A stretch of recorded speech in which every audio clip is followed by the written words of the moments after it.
ദിവ്യ, എന്താ അമ്മ, നീ ഈ മുറിയിൽ നിന്ന് പുറത്തിറങ്ങൂലേ? ഇവിടെ ഉറച്ചിരിക്കുകയാണോ? അമ്മ, ഞാൻ തറ തുടക്കിയായിരുന്നു. എനിക്ക് ആര് വെള്ളം ചൂടാക്കും? എനിക്ക് കുളിക്കണ്ടേ? എനിക്ക് ആഹാരം കഴിക്കണ്ടേ? പോയി വെള്ളം തിളപ്പിച്ച് പച്ചവെള്ളം ചേർത്ത് ബാത്റൂമിൽ കൊണ്ടുവയ്ക്ക്. എന്നിട്ട് എന്നെ വിളിക്കണം. കുളിച്ചിട്ട് വരുമ്പോ കാപ്പി എടുത്ത് വയ്ക്കണം. ഒന്ന് അനങ്ങി നിറ്റടി.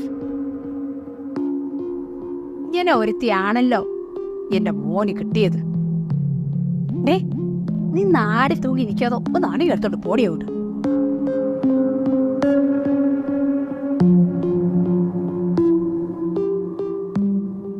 അമ്മ, ഞാൻ ഒരു കാര്യം പറയാം.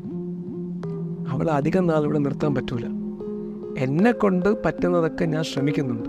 അമ്മയും കൂടെ ആഞ്ഞ് പരിശ്രമിച്ചാലേ അവളെ ഇവിടെ നിന്ന് ചാടിക്കാൻ പറ്റും. ചേട്ടാ, എന്നാലും നിനക്ക് പറ്റിയൊരു പറ്റേ.